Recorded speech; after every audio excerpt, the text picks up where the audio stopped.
नमस्कार, मैं हूं पूजा सिंह और आप देख रहे हैं हमारा उत्तराखंड का ये खास बुलेटिन। चलिए बुलेटिन की शुरुआत करेंगे उत्तराखंड की कुछ खास बड़ी खबरों के साथ। देहरादून में अंतर्राष्ट्रीय सहकारिता वर्ष 2025 के उपलक्ष्य में सहकारिता मेला आयोजित किया गया। ये मेला सहकारिता के माध्यम से आत्मनिर्भरता को बढ़ावा देने और सरकारी योजनाओं को आम जन तक पहुंचाने के उद्देश्य से आयोजित किया गया। कार्यक्रम में सहकारी संस्थाओं, किसानों और स्वयं सहायता समूह की सक्रिय भागीदारी देखने को मिली। मेले के दौरान विभिन्न सहकारी योजनाओं और उत्पादों और नवाचारों की जानकारी दी गई, साथ ही लाभार्थियों को प्रोत्साहित भी किया गया। आयोजन में सहकारिता के महत्व और आर्थिक सशक्तिकरण की दिशा में इसके योगदान को भी रेखांकित किया गया। में अनेक नवाचारों को आगे बढ़ाने वाले सहकारिता विभाग के मंत्री आदरणीय डॉक्टर धन सिंह रावत जी और आज के कार्यक्रम के हमारे विशिष्ट अतिथि राज्यसभा के सांसद हमारे वरिष्ठ नेता आदरणीय नरेश बंसल जी, आज के कार्यक्रम के अध्यक्ष और इस राजपुर विधानसभा के लोकप्रिय विधायक आदरणीय खजानदास जी, रायपुर विधानसभा के लोकप्रिय विधायक आदरणीय उमेश शर्मा काऊ जी, कैंट विधानसभा की लोकप्रिय विधायक आदरणीय सविता कपूर जी, हमारे सभी सरकार में दायित्ववान कार्यकर्ता पुनीत मित्तल जी, श्याम अग्रवाल जी, गीताराम गौड़ जी, श्रीमती विनोद उनियाल जी और मेहरबान सिंह बिष्ट जी निबंधक, हमारे इसके पूरे सहकारिता के पंकज जी और सभी आए हुए हमारे सहकारिता विभाग के सभी अधिकारीगण, सभी कर्मचारीगण और अनेक सहकार से समृद्धि की ओर देश को ले जाने का काम करने वाले हमारे राज्य के और जनपद के सभी सहकार बंधु, किसान भाई बहन, अनेक जो हमारे स्वयं सहायता समूह हैं उसकी बहनें, अनेक स्थानों से अनेक उत्पादों का अलग अलग स्टॉल लगाने वाले सभी हमारे उत्पादक भाई बहन, मीडिया के हमारे मित्र, मैं आप सभी का आज के इस अवसर पर बहुत स्वागत करता हूं, आप सबका अभिनंदन करता हूं और मेरे लिए भी ये आज बहुत हर्ष का विषय है कि मुझे आप सबके बीच में आज सहकारिता मेले के अवसर पर आप सबके बीच में उपस्थित होने का शुभ अवसर प्राप्त हो रहा है। भाइयों बहनों, ये मेला केवल उत्पादों का प्रदर्शन मात्र नहीं है, बल्कि ये हमारे उत्तराखंड की सहकारिता शक्ति, ग्रामीण आत्मनिर्भरता और आत्मसम्मान की जीवंत तस्वीर है जो हमें आज इस मेले के माध्यम से यहाँ पर प्रस्तुत की जा रही है। और सहकारिता का सिद्धांत है मानव समाज का एक प्राचीन सिद्धांत रहा है जिसने सदैव समाज में सहयोग, एकता और सामूहिक प्रगति को बढ़ावा दिया है। और जब प्रत्येक व्यक्ति अपने स्वार्थ से ऊपर उठकर समाज के समग्र हित के लिए काम करता है, सबके कल्याण के लिए काम करता है, सबको आगे बढ़ाने की भावना रखता है और हर एक को सहायता मिले ऐसा विचार करके काम करता है, तभी स्थायी समृद्धि आती है और विकास संभव हो पाता है। यही सहकारिता का आधार भी है जहां से हम सहकारिता की बात करते हैं। आज के इस आधुनिक और प्रतिस्पर्धी युग में सहकारिता का महत्व पहले से कहीं बहुत अधिक हो गया है। इसी को देखते हुए संयुक्त राष्ट्र संघ ने 2025 को सहकारिता अंतर्राष्ट्रीय सहकारिता वर्ष घोषित किया ताकि वैश्विक सहयोग को बढ़ावा देकर सतत विकास के लक्ष्यों को प्राप्त किया जा सके। हमारे देश में भी सहकार से समृद्धि के स्वप्न को साकार करने के लिए आदरणीय प्रधानमंत्री श्री नरेंद्र मोदी जी ने एक ऐतिहासिक कदम उठाते हुए एक अलग सहकारिता मंत्रालय का गठन करने का निर्णय लिया और आज केंद्रीय गृह एवं सहकारिता मंत्री आदरणीय अमित शाह जी के नेतृत्व में ये मंत्रालय देश में सहकारिता आंदोलन को और अधिक संगठित और भविष्य के लिए और अच्छा बनाने के दिशा में अभूतपूर्व रूप से काम कर रहा है। सहकारिता हमारे लिए कोई एक नारा नहीं है, बल्कि ये भारतीय जीवन पद्धति का मूल संस्कार है। आप सभी को अच्छे से याद होगा, इस देश के अंदर देश की आजादी के बाद लगातार 55-60 वर्षों तक एक पार्टी का शासन रहा, और एक पार्टी के शासन में भी 55 से अधिक वर्षों तक एक परिवार का शासन रहा, और दशकों तक सहकारिता का जो लाभ था केवल कुछ परिवारों और गिने चुने लोगों की जागीर बनकर रह गया था। लेकिन आदरणीय प्रधानमंत्री मोदी जी ने सहकारिता को जनता के हाथों में पुनः सौंपने का काम किया, जनता को लौटाने का काम किया। और जब कांग्रेस के समय में सहकारी संस्थाएं भ्रष्टाचार और भाई भतीजावाद का अड्डा बनी रही, वहीं आज हमारी सरकार में सहकारिता पारदर्शिता, तकनीकी और भरोसे का माध्यम बन चुके हैं। इतनी बड़ी संख्या में लोग आज सहकार से समृद्धि की ओर बढ़ रहे हैं। समाज के अंतिम छोर में खड़ा हुआ व्यक्ति भी आज सहकार से जहां अपने को आगे बढ़ा रहा है, हमारी बहुत सारी बहनें आगे बढ़ा रही हैं, हमारे बहुत सारे किसान भाई आगे बढ़ा रहे हैं, और अनेक अनेक क्लस्टर बनाकर जिस प्रकार से सहकारिता में क्रांति कर रहे हैं, सच में ये इस बात का प्रतीक है कि आज बड़ी संख्या में, अभी मेहरबान सिंह बिष्ट जी बहुत विस्तार से उन्होंने बताया कि देश के करोड़ों करोड़ों लोग आज सहकारिता से जुड़ चुके हैं। और कांग्रेस की सरकारें दशकों तक सहकारिता को फाइलों में दबाए रही, जबकि आदरणीय प्रधानमंत्री जी और आदरणीय गृह मंत्री जी ने उनके नेतृत्व में सहकारिता का आंदोलन आज दिन दूनी रात चौगुनी उन्नति कर रहा है। तेज गति से आज सहकारिता आगे बढ़ रही है। आज सहकारिता के माध्यम से हमारे किसान भाई, पशुपालक, महिला स्वयं सहायता समूह और छोटे छोटे हस्तशिल्पी, एक आप देख रहे होंगे यहाँ पर लोहाघाट से लोहे के बर्तन बनाने वाला, उनका एक स्टॉल यहाँ पर लगा हुआ है। और सच में अभी हम सब मिल रहे थे, जिस प्रकार से उनके मन में उत्साह था, ये इस बात का प्रदर्शन करता है कि आज एक सामान्य से सामान्य व्यक्ति भी अपने को इसमें किस प्रकार का महसूस कर। आज सहकारी संस्थाएं गांव में रोजगार के अवसर पैदा कर रही हैं, और जो हमारे राज्य की सबसे बड़ी चुनौती है पलायन, उस पलायन को रोकने में भी बहुत महत्वपूर्ण भूमिका आज सहकारिता का यह आंदोलन निभा रहा है। भाइयों बहनों, उत्तराखंड आज सहकारिता सुधारों के क्षेत्र में एक सशक्त उदाहरण बन रहा है। पूरे हमारे लगभग 11 जनपदों में आपका ये लगाकर ये मेले, आज 11वां जनपद देहरादून, आज यहाँ मेला प्रारंभ हो रहा है। इससे पहले 10 जनपदों के मेले संपन्न हो चुके हैं और शानदार। मैं भी अनेक स्थानों पर मैं जाना तो सभी जगह चाहता था, लेकिन उस समय अन्य कार्यक्रम भी लगे हुए थे। लेकिन मैं आपके कार्यक्रम में आने से पहले जिन जिन मेलों में भी गया, सच में मुझे देखकर बहुत अच्छा लगा कि एक सामान्य से सामान्य व्यक्ति के जीवन में भी सहकारिता क्रांति करने का काम कर रही है, उसके जीवन को आगे बढ़ाने का काम कर रही है। पूरे देश में बहुउद्देशीय सहकारी समितियों के कंप्यूटरीकरण की शुरुआत उत्तराखंड से हुई, और आज प्रदेश की सभी 670 सहकारी समितियां पूरी तरह से डिजिटल हो चुकी हैं।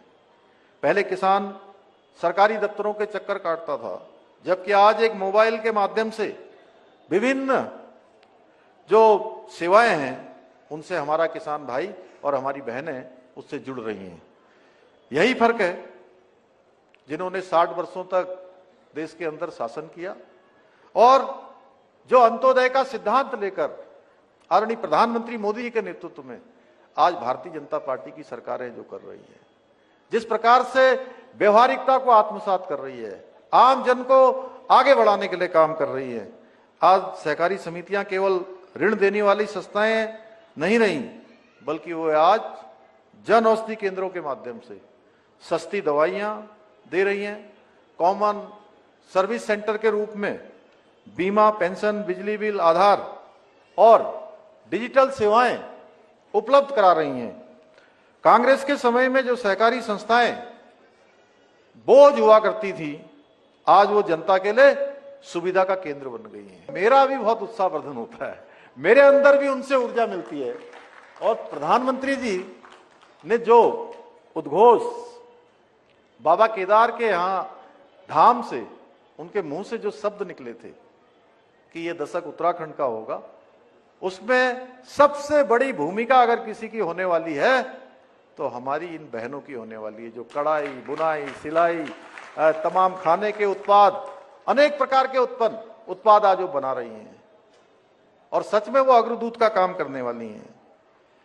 और आज जिस प्रकार से महिलाएं आत्मनिर्भर हो रही हैं और स्वयं का रोजगार कर रही हैं, स्वयं के रोजगार, स्वरोजगार के साथ साथ अनेकों लोगों को रोजगार से जोड़ने का काम कर रही हैं, और इसके कारण से उनका सम्मान समाज में तो तेजी से बढ़ रहा है और समाज के साथ साथ उनके परिवार में भी उनका सम्मान तेजी से बढ़ा है।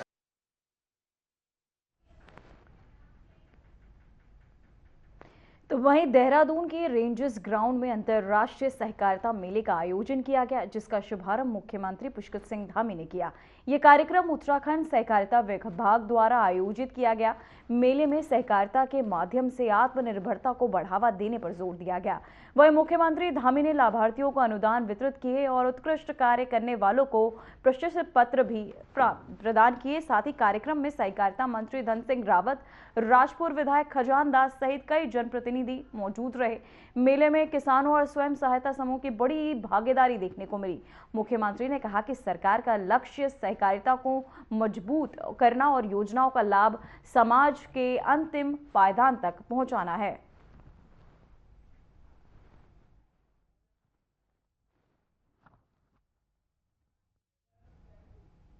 तो वहीं बीजेपी द्वारा पूर्व मुख्यमंत्री हरीश रावत का फर्जी एआई वीडियो जारी करने के बाद राजनीतिक माहौल गर्मा गया है।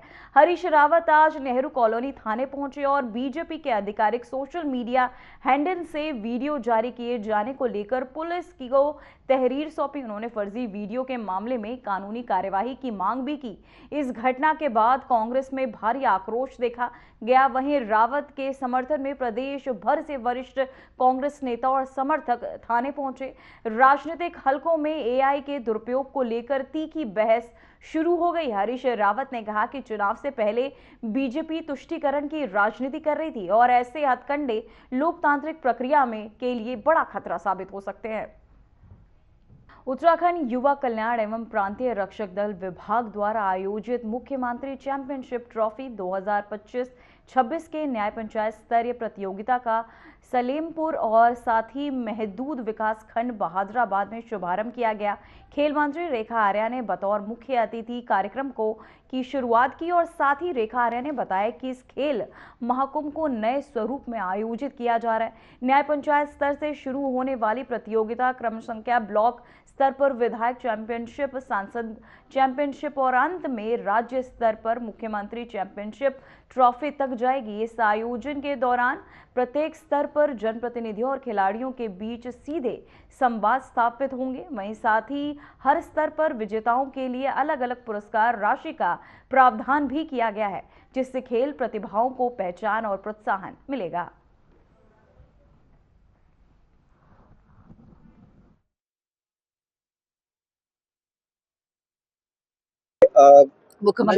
खेल महाकुंभ में मुख्यमंत्री क्यों बदला गया और किस तरह से ये?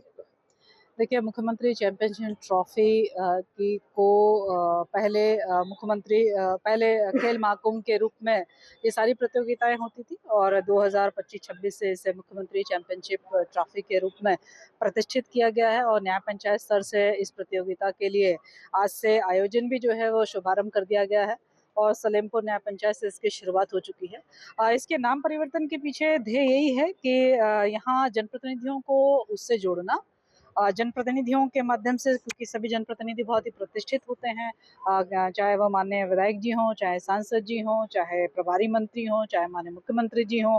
तो मैं समझती हूँ कि उनके कर कमलों से ट्रॉफी को प्राप्त करना भी अपने आप में एक खिलाड़ी के लिए बड़ा गर्व का विषय भी रहता है। और जनप्रतिनिधियों का भी एक जुड़ाव जो है, चाहे विधायक चैंपियनशिप ट्रॉफी से हो, चाहे वो उनके विधानसभा क्षेत्र में होता हो, तो एक जुड़ाव रहता है। वो उसके लिए अतिरिक्त प्रयास भी। तो वहीं उत्तराखंड सरकार ने मदरसा बोर्ड को समाप्त कर मुस्लिम युवाओं के लिए आधुनिक शिक्षा का नया रास्ता खोल दिया है।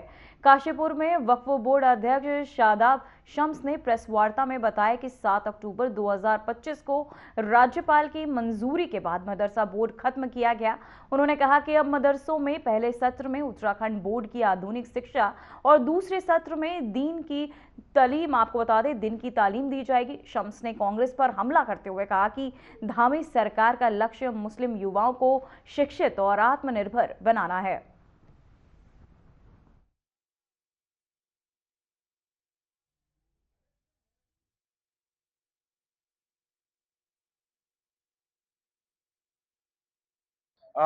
उत्तराखंड की धामी सरकार ने मदरसा बोर्ड को समाप्त किया है। और मदरसा बोर्ड को समाप्त करना, जब मदरसा बोर्ड नहीं था तो क्या मजहबी तालीम नहीं होती थी? तब क्या हाफिज कुरान नहीं बनते थे? तब मौलवी और मुफ्ती नहीं बनते थे? बिल्कुल बनते थे। मदरसा बोर्ड बच्चों को बेहतरी के लिए था, लेकिन हमने देखा कि जिस बोर्ड की मान्यता नहीं है उस बोर्ड को जबरदस्ती चलाने का कोई फायदा नहीं है। उस बोर्ड की समकक्षता नहीं थी। कांग्रेस ने इसी तरह से मुसलमानों का बेवकूफ बनाया।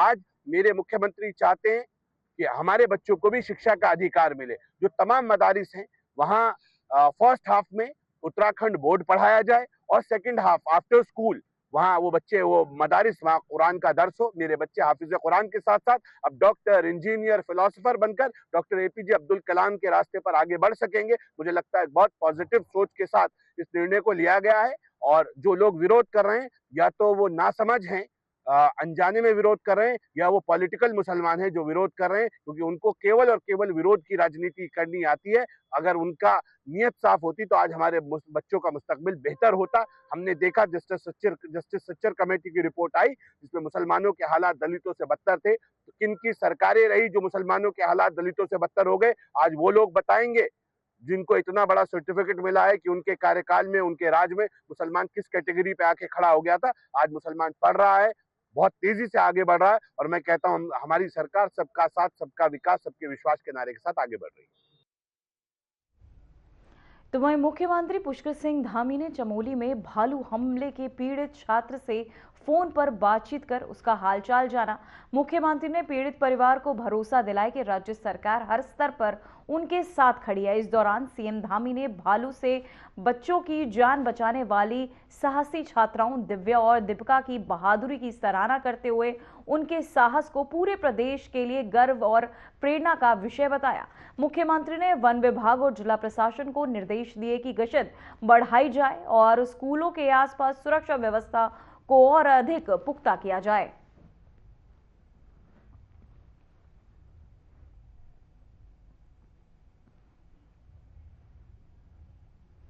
तो वहीं क्रिसमस और नववर्ष के मद्देनजर आमजन को सुरक्षित और गुणवत्तापूर्ण खाद्य सामग्री उपलब्ध कराने के लिए खाद्य सुरक्षा एवं औषधि प्रशासन विभाग उत्तराखंड के राज्यव्यापी विशेष परिवर्तन अभियान शुरू किया गया है। यह अभियान के तहत आपको बता दें, होटल, रेस्टोरेंट, बेकरी, डेयरी और स्ट्रीट फूड जोन में औचक निरीक्षण कर मिलावट और खराब गुणवत्ता पर सख्त निगरानी रखी जाएगी।